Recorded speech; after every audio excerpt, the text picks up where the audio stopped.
Matt, thanks so much for joining me. I have Matthew Kramer here, who's the Director of Television and Video Products for Accuen. First of all, just explain Accuen in a nutshell. Oh, wow. We are the programmatic specialists for Omnicom. Okay, fair enough. So I've been talking to some other folks that are coming to me from within the agency framework about growth in video and programmatic video. So what are you guys seeing? Accuen, programmatic video growth, maybe just Omnicom growth overall? Well, I think Omnicom overall, I think, has seen significant growth. It's hard to see it because, you know, in terms of actual dollars, it might not look huge compared to the more traditional media or even display. Yeah. But when you look at % growth year over year, it's quite significant. And I think it's going to continue to do that year over year for at least the next 5 years. And what about programmatic then? Programmatic is a little bit behind, okay. But certainly we're seeing massive growth as well. Why do you think it's behind? I mean, is it that the brands still don't totally get programmatic, or that the agencies still don't totally get it, or that the inventory quality is not where you want it? What do you think the factors are? I think it's all of what you mentioned. So I think that on one hand, programmatic itself, I think, is still very new to the marketplace and new to a lot of the strategy teams that we talk to at OMD and PhD. And then online video itself is also growing and maturing, right? So it's still in its infancy. And then finally, you know, this perception of, and we talked about this a little earlier, the perception of the programmatic, you know, and exchanges not having access to premium inventory. And so I think all those factors have been difficult. So then how do you define programmatic? I should have asked you to do that at the beginning. You know, there's still I have opinions, there's still some debate in the market. Like, how does Accuen think about that term, programmatic? Two ways. One, automation, obviously, and then also the ability to buy in real time or semi-real time, depending on the channel. So what is it automating exactly? I mean, for you, when you think about what can be automated in the buying and selling process, is it the lack of phone call? Is it the, you know, you're sending zeros and ones instead of an insertion order through a system? You know, what does it mean? Well, I come from the TV world not that long ago, so I can tell you that anything in the digital world is usually much more automated than it is in the TV world. So you were talking earlier, some people are still accepting old school faxes. So automation can. Are you really? No, I'm totally serious. But it's not just you know, the I/O. It's also the planning, the execution. So why are they more efficient than we are? Or I read that TV is more efficient. You know, as like % of dollar that goes to process. It's more efficient in the television world. Am I wrong? Yeah, I mean, I guess it's so hard for me to believe that that's true. There's many ways to look at efficiency, so we'd have to clarify exactly what they mean by that term. That's a great point. But I would say that part of it's because when you're doing a deal with ABC, CBS, you know, AMC, whoever it is, you're spending tens of millions of dollars, if not, you know, more than that. So I think that's maybe where that efficiency is coming from. One I/O can equal a hell of a lot more money than an I/O in online video. Well, and as I think it was either Brian or Niraj said, it's also 60, 70 years old, so there's a lot of standardization. I mean, is that part of the problem, that we have, you know, still need standards in video, still are dealing with a lot of fragmentation in video? Yeah, I mean, I think that there's this perception from the digital side, at least that I see sometimes, that is, you know, the TV folks are a bit, you know, there's a lack of data, there's a lack of process, that it's kind of like barbaric in a way, right? It's not as sophisticated, but I don't think that that's true at all. I think that it is a medium that's been around for over 70 years. There's tons of process involved. And a lot of dollars and a lot of data goes behind what they do, you know, at OMD and PhD through the TV buying teams.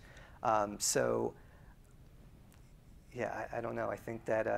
But how long is it going to, as an advertiser, still going to accept that buying women 25 to 54 is great? I mean, do you see that, you know, what's happening in the digital world, where there are these much more granular audience overlays, just, you know, you can cut things in much deeper ways. Does that push its way into TV?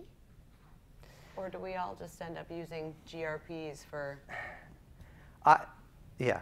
great question. So hard question. Here's what's happening. Here's what I see happening in the marketplace right now around video in general. You know, you have your TV screen right here. It's trying to look more like online video in the sense that the advertisers and the planning teams are asking for more addressability, more audience buying, which of course is a huge challenge for TV.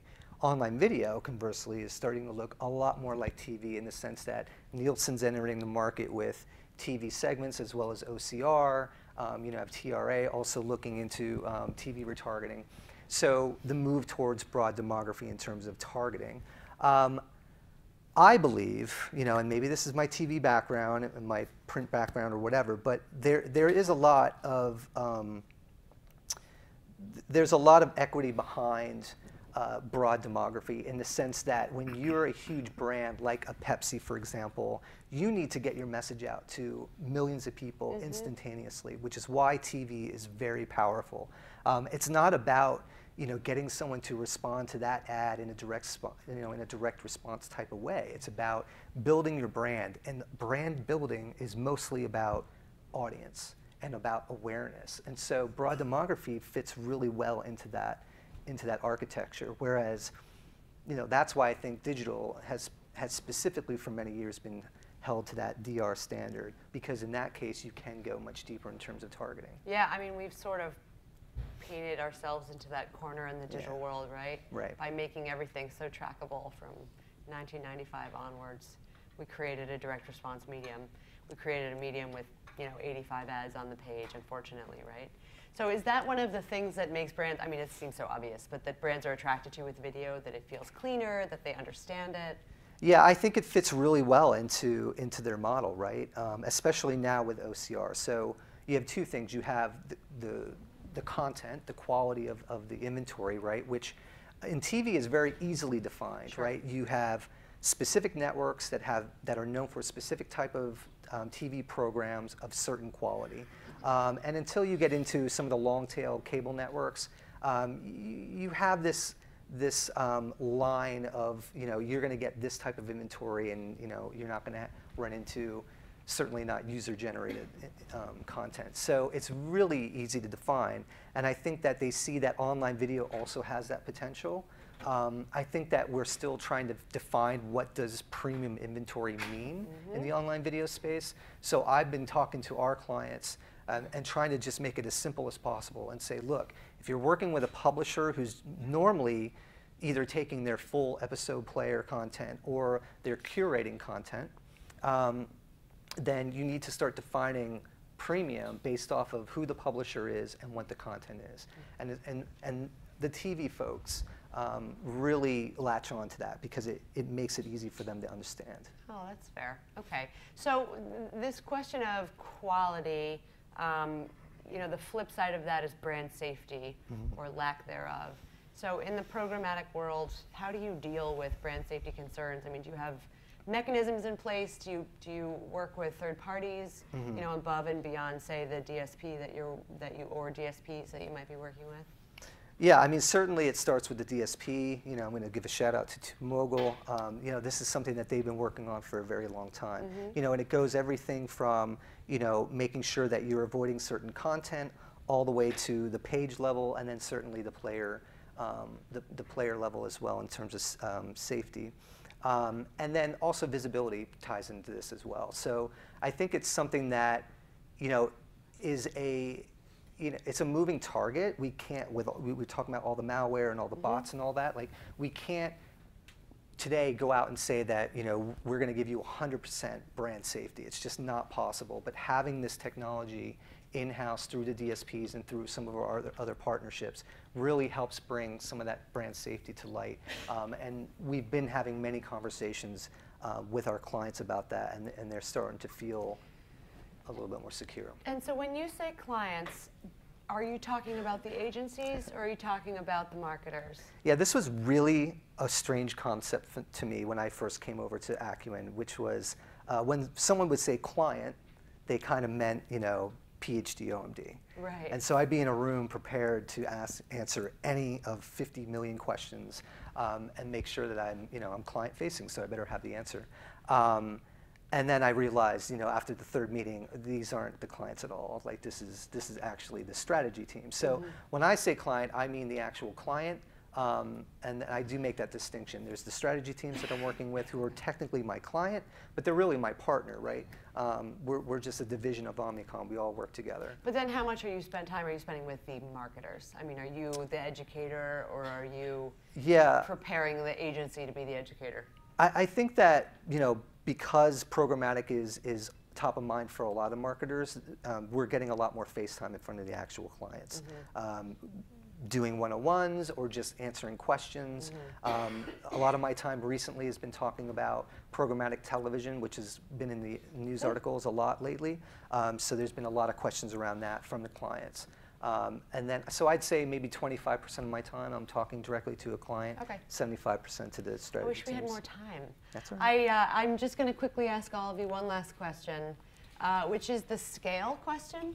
Are you finding that you can find in programmatic video the kind of quality inventory that you want at a scale that is, meaningful, that is, allowing you to spend the budget that you'd like to be able to spend that way? I think in display there's one answer, and I think in video maybe there's another. So we'll start with you, Matt. I would say sometimes yes, sometimes no. It depends on what the strategy is. You got to give me more. So if it's